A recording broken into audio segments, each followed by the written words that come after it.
Ang susunod na programa ay hatid sa inyo ng PCSO, Pusong Pilipino, Pusong Panalo. Dr. James D. Wound Healing and Diabetic Foot Center. May sugat ka ba? Diabetic ka ba? Mag-hyperbaric ka na!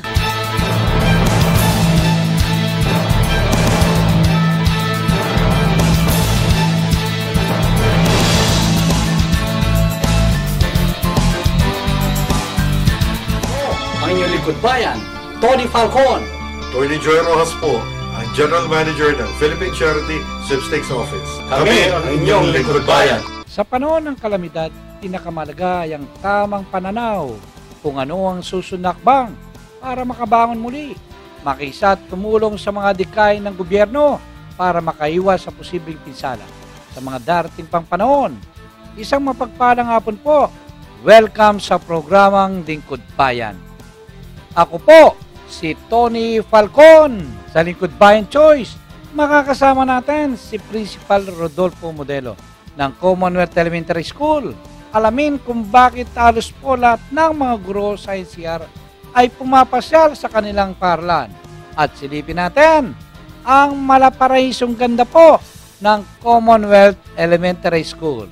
Abangan, iba't ibang alamang gamot, tampok sa Lingkod Bayan Balita sa Medical and Dental Services.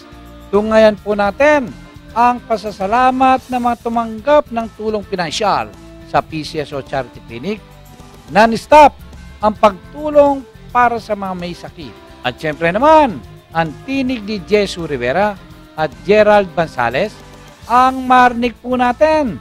Tungayan sa bagay po ng Lingkod Bayan para sa talento mo. Abangan ang lahat ng yan sa pagbabalik po ng Lingkod Bayan dito sa Light TV.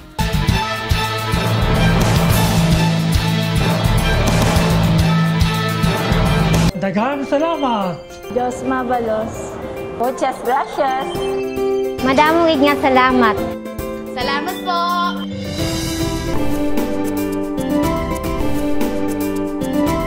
Libo-libo rin ang naaalagaan ng PCSO.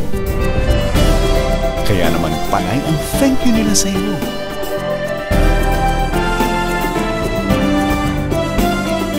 PCSO, Pusong Pilipino, Pusong Panalo. Dr. James D. Wound Healing and Diabetic Foot Center. May sugat ka ba? Diabetic ka ba? Magpa-check up ka na!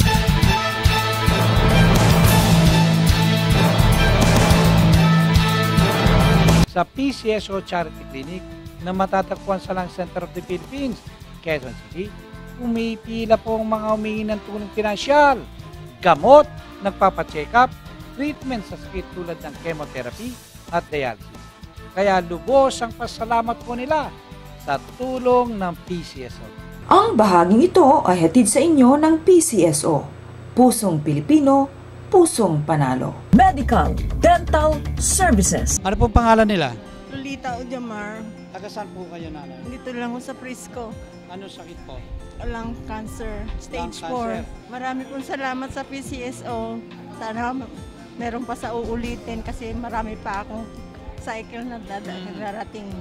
Anong pangalan nila?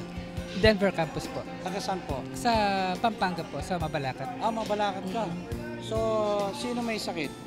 Mama ko po. Papasalamat po kami ng lubos sa PCSO sa tulong na ibinigay at pinagkaloob po sa amin, lalong-lalo sa mama ko. Malaking tulong po ito lalo na sa pagpapagamot niya pagdadialysis. Anong pangalan ng anak mo? Si Angelo Ocampo po. Ilan taon? 21 years old pa lang po yun. Marami pong salamat sa PCSO. Nakakatulong po talaga ang PCSO sa amin. Lalong-lalo na po, walang-wala po kaming hanap buhay sa ngayon dahil po sa nagkasakit po yung aking anak. Yun na po. Sana po marami po ako yung matulungan. Esther Llagas po. Taga Cainta, Rizal po. Sino pong hiningi niyong tulong? Yung pong apo ko na si Rosel Britannico, nagkaroon po siya ng leukemia. 2 buwan na po kami sa ospital. Sa PCSO, maraming salamat po sa kaputihan ninyo, sa pagtulong niyo po sa katulad namin na mahihirap. Maraming salamat po. Belisa Casino. Apo. Taga Mindanao Avenue po. Quezon City. Yung nanay ko po. Dialysis po. Nagda-dialysis. Maraming salamat po sa PCSO. Tinutulungan niya po kami for Almost 2 years now. Sa bawat piso ho na inaalay nyo sa amin, sa produkto ho ng PCSO, 30% ho nito ay napupunta sa ating kababayan. Nakatulong na po kayo, panalo pa po kayo. Pusong Pilipino, pusong panalo, ganito ho kami sa PCSO. Paalala lamang po mga kababayan, magbaho ng inuming tubig at pantawid gutom kapag magpunta kayo sa PCSO. Sapagkat marami talagang pumipila doon. Para sa inyong katanungan, pwede po kayong tumawag sa aming tanggapan. 544-6641 o di kaya sa cell number 0920-679-6974. Makinig sa aming programa sa radyo sa DWAD 1098 kHz po yan. At ang tinig naman nila Jesu Rivera at Gerald Bansales ang mapapanood po sa aming pagbabalik.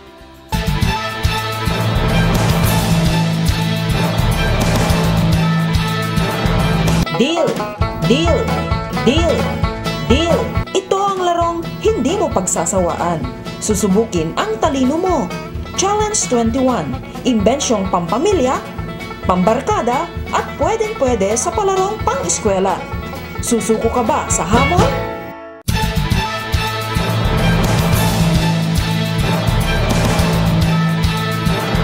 Pareho na panalo sa mga singing contest si Jesu at Gerald. Ngayong hapon, panoorin po natin at pakinggan natin ang kanilang sariling komposisyon.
Maghihintay ako hanggang sa dulo ng mundo. Asahan mo, pag-ibig ko'y hindi magbabago. Mahal kita, tandaan mo, ako'y iyong-iyo hanggang sa dulo na, hanggang kailan pa man, hanggang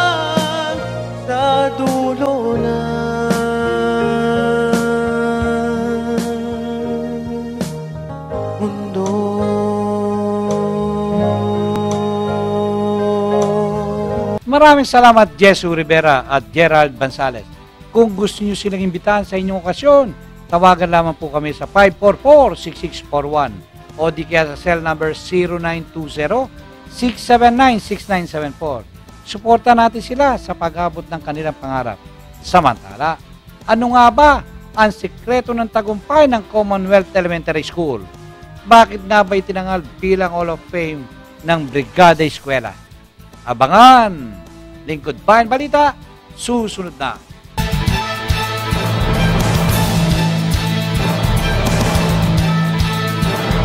Daghang salamat!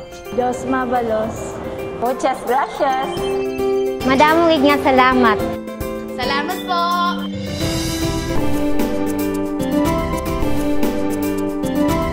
Libo-libo rin ang naaalagaan ng PCSO.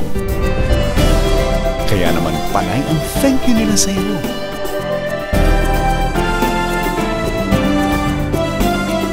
PCSO, pusong Pilipino, pusong panalo. Dr. James D. Wound Healing and Diabetic Food Center. May sugat ka ba? Diabetic ka ba? Magpa-check up ka na.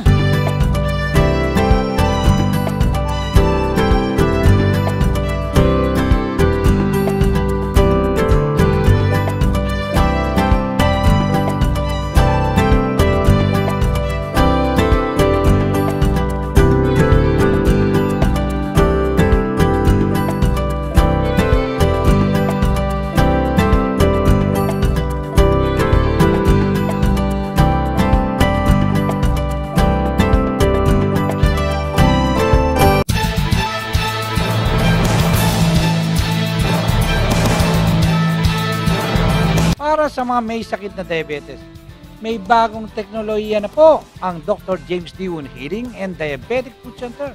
Ito po yung hyperbaric oxygen therapy, kung saan subok na mabisa para maghilom po ang sugat na hindi gumagaling dulot ng diabetes.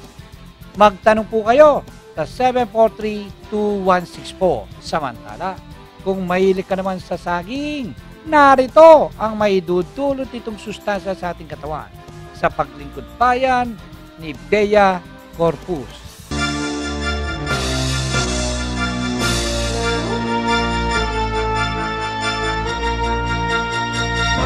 Ang saging ay isa sa mga paboritong kainin ng Pilipino. Ito ay madalas na napagkakamalan bilang isang puno. Ngunit ang totoo, ito ay isang malaking halamang damo. Bagaman ito ay tumutubo na sa mga bansang tropikal, ito ay nagmula sa Timog Silangang Asya. Musa paradisya kalin, ang scientific name ng saging. Isang uri ng prutas na madaling matagpuan kahit saan sa Pilipinas. Ang Pilipinas din ang panglima sa pinakamalaking nagluluwas palabas ng bansa ng saging sa buong mundo. Ito ay tinatawag na tukol ng mga Ilocano, turdan ng mga Bisaya, latundan ng mga Bicolano at Pangasinense at sakin ng mga Kapampangan. Ang murang bunga ng saging na saba ay gamot sa pigsa. Sa pamamagitan nito, lumalambot ang pigsa at nagkakaroon ng mata. Napakagandang pagkain ang saging para sa mga may ulcer at nangangasim na sikmura. May sariling anti-acid ito na tinatawag na phospholipid. May flavonoid din ang saging na animoy tinatapalan ang mga sugat sa ating tiyan. Mabuti din ang saging sa puso dahil mataas ito sa potassium at vitamina, lalo na kung umiinom ka ng mga gamot laban sa sakit sa puso at alta presyon. Samantala, ang murang dahon ng saging ay ginagamit pangbenda ng sugat at pampahid sa sakit ng ulo. Sa naninipis naman na buhok, ang dagta ng puno ay ipinapahid sa anit. Ang nilutong puso ng saging na saba ay ginagamit naman bilang lunas sa sakit na diabetes. Ang dagta naman nito ay ginagamit para sa pananakit ng tenga. At kung paborito mo ang saging, dagdagan mo na rin ng 2 kada araw ang pagkain nito. Bea Corpus para sa Lingkod Bayan Balita. Maraming salamat, Bea Corpus. Alam nyo bang ang bulaklak ng gumamela ay alamang gamot na rin? Narito po ang Paglingkod Bayan ni Liz Ragandan.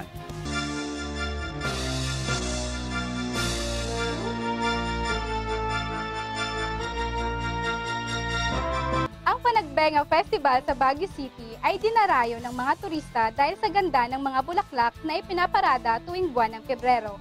Ang buwan ng Mayo naman na tinaguri ang Mayflower Festival o mas kilala sa tawag na Flores de Mayo, ibinibida ang mga makukulay na bulaklak.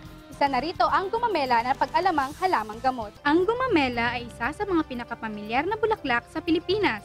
Ang bulaklak na ito ay may scientific name na hibiscus at kabilang sa pamilyang Malvaceae. Ito ay may naitalang 300 uri na matatagpuan sa buong mundo. Ilan sa mga ito ang Hibiscus syriacus na matatagpuan sa South Korea. Ang puting Hibiscus arnothianus ay makikita sa Hawaii. Patingkad na pulang Hibiscus o Hibiscus rosa sinensis naman ang makikita sa India na inaalay sa kanilang diyosa na si Kali at sa kanilang Diyos na si Ganesha. Bukod sa pagiging halaman at palamuti, ang bulaklak ng gumamela ay may aktibong sangkap na hisbisitin. Mayaman ang mga bulaklak nito sa samot-saring polyphenols at flavonoids. Ang taglay nitong mga polysaccharides ay nakakatulong sa paggamot ng sugat at nagpapatibay ng immune system. May ilang pag-aaral na nagpapakita na ang gumamela ay mayaman sa thiamine, riboflavin, niacin at ascorbic acid. Sa ibang bansa, may iba pang bukod tanging gamit ang gumamela. Sa Thailand, pinaniniwala ang nagpapababa ng kolesterol ang katas ng gumamela na ginagawang tea. Kilala ito bilang natural diuretic. Ang pinatuyong hibiscus ay isang delicacy sa Mexico at ginagawang candy. Sa Malaysia naman, ang pinagbabarang tubig ng mga dahon ay gamot para sa sakit ng ulo. Sa Pilipinas, ang mga bagong usbong na bulaklak o di kaya naman ang mga dahon ng gumamela ay pinipitpit at ipinapantapal sa mga pigsa at sa mga namamagang lalamunan ng may beki. Ang katas na nakukuha sa ugat ay ginagawa ng gamot sa venereal disease at lagnat. Paalala, hugasang mabuti ang halaman bago gamitin. Ang mga bulaklak ay nakakabighaning pagmasdan. Sa ganda nito at halimuyak, hindi natin nakalain na isa na pala itong alternatibong lunas sa iba't ibang karamdaman. Kaya dapat tayo maging mapanuklas sa mga halaman o bulaklak. Katulad ng gumamela na hindi lang palamuti, kundi isa ring halamang gamot. Liz Ragandan para sa Lingkod Bayan Balita. Maraming salamat, Liz Ragandan. Lingkod Bayan Choice, susunod na.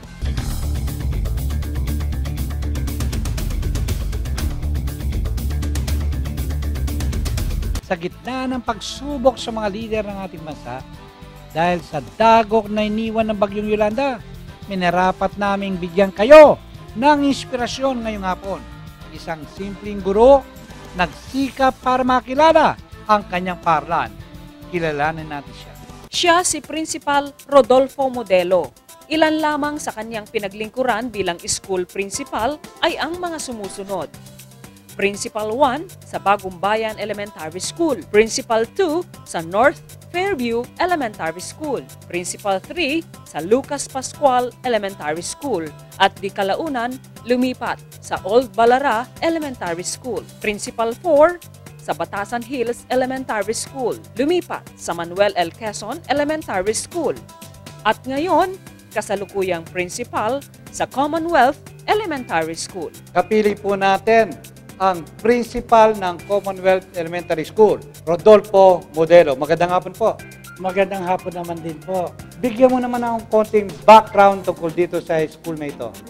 Ang Commonwealth Elementary School po ay na-establish noong 1975 sa pamumuno po ng isang guro na kung saan po nakita niya na kinakailangan sa lugar ng Commonwealth o yung GAO na noong pong panahon po ang tawag doon, ay nakita niya kinakailangan magkaroon ng isang paaralan.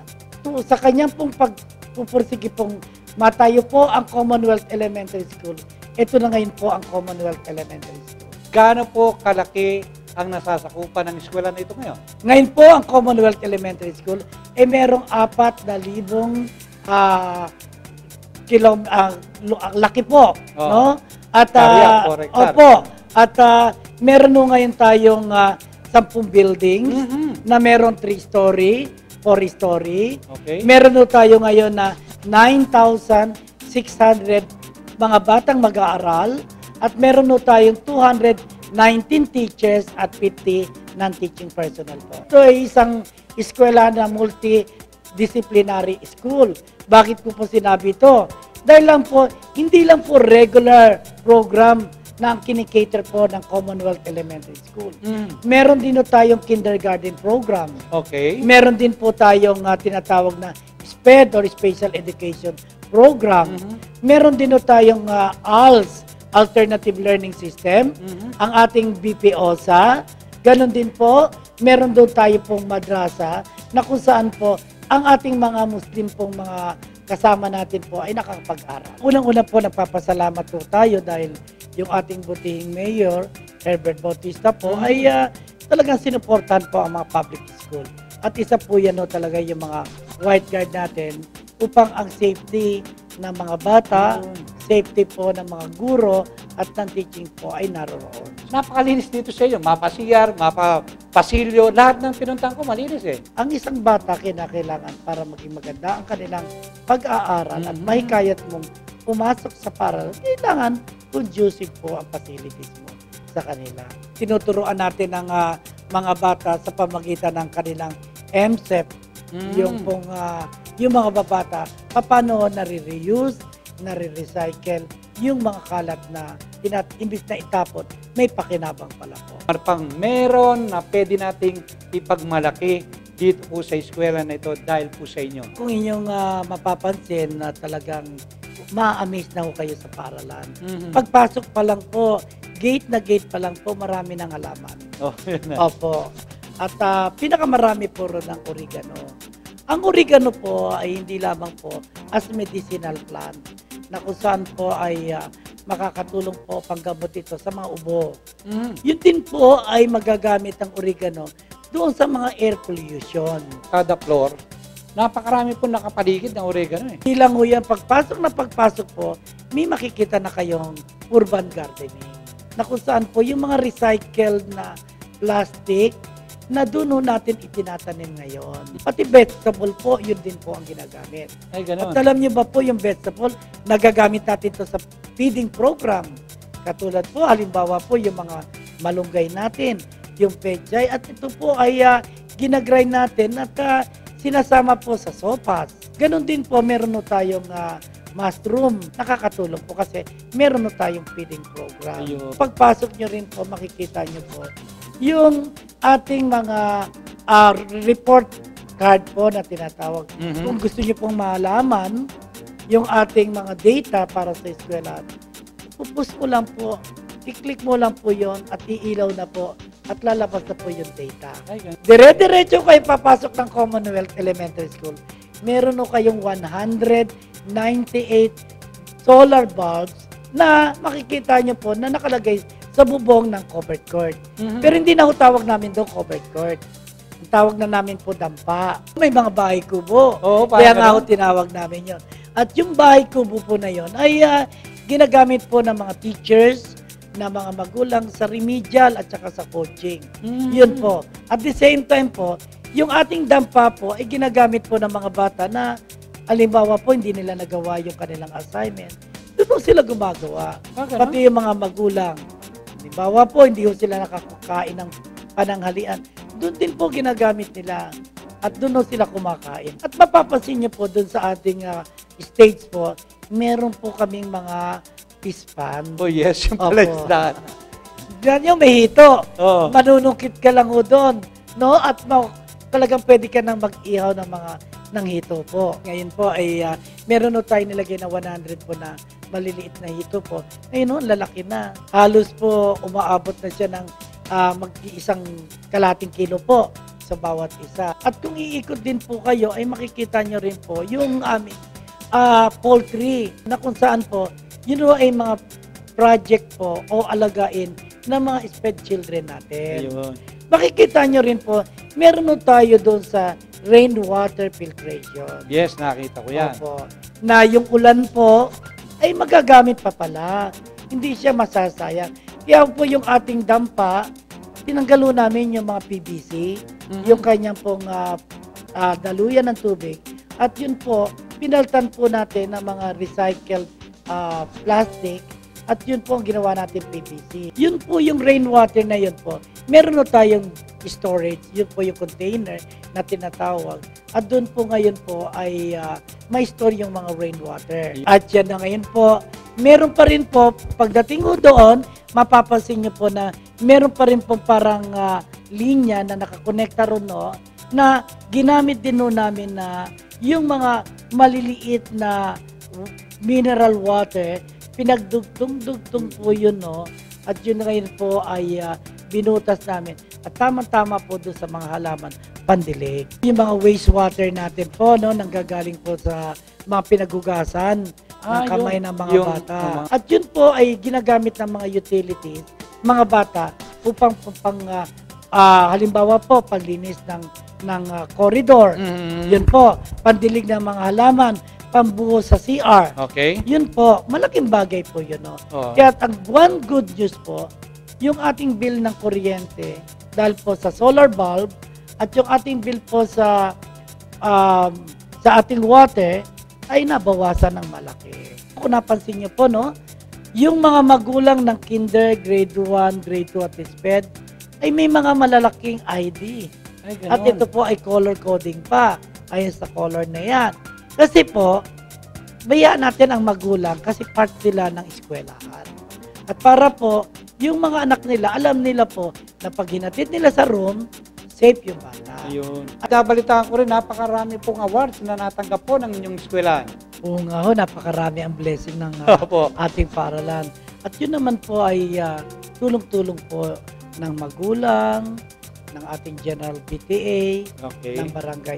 Unang-una po, ang Commonwealth Elementary School ay national champion sa Gawad Kalasag. At itong Gawad Kalasag po ito ay talagang kung gaano kahanda ang 9,650 na bata, 219 teachers, 50 non-teaching personnel po, at ang mga magulang po, gaano kahanda sila in case of disaster po. Ganon din po, tayo po ay national champion po sa eco-friendly sustainable school. Ganon. Yung particularly po ang Meralco Energy Leadership Award. At second place tayo sa national po, dito po sa Nestle Water Leadership Award din po sa national. Ganon din po, meron din pa tayong award ng Brigada Eskwela. Actually po, 3 years na ho kaming champion sa ating NCR. Kaya po, ang paaralan po ay naging Hall of Famer po sa ating mga magulang na ngayon ng Commonwealth Elementary School. Kami po ay natutuwa dahil sa inyong suportang ibinigay. Sir, isang karangalan po. Thank you very much po. Para sa mga may kahalintulad na gawain, ipagpatuloy lang. Baka ikaw na ang susunod na Lingkod Bayan Choice. Maraming salamat, Principal Rodolfo Modelo. Isa kang tunay na likod bayan, tunay na modelo. Hindi lamang sa mga estudyante, pati na rin sa kapwa mo, guro. Maraming salamat din po sa lahat ng guro at empleyado na bumubuo sa Commonwealth Elementary School. God bless. Ang programang ito ay kagapay po ng Philippine Charity Sweepstakes Office, Dr. James D. Wound Healing and Diabetic Food Center ng Chinese General Hospital and Medical Center, NEC Financial Cooperative at Coop Natco Party List. Siyempre, ang Challenge 21 board game. Talaga namang napakabilis po ng oras. Muli samahan kami tuwing araw po ng Sabado, alas 4 ng hapon. Dito lamang po sa kaibigan mo, Light TV Channel 33. Hangad namin ang personal na serbisyong mararamdaman. Kung hindi ka makatulong, huwag kang makaperwisyo. Ako po ang inyong likod bayan, Tony Falcon. Talino mo, tatak mo ay Pilipino, galing mo at husay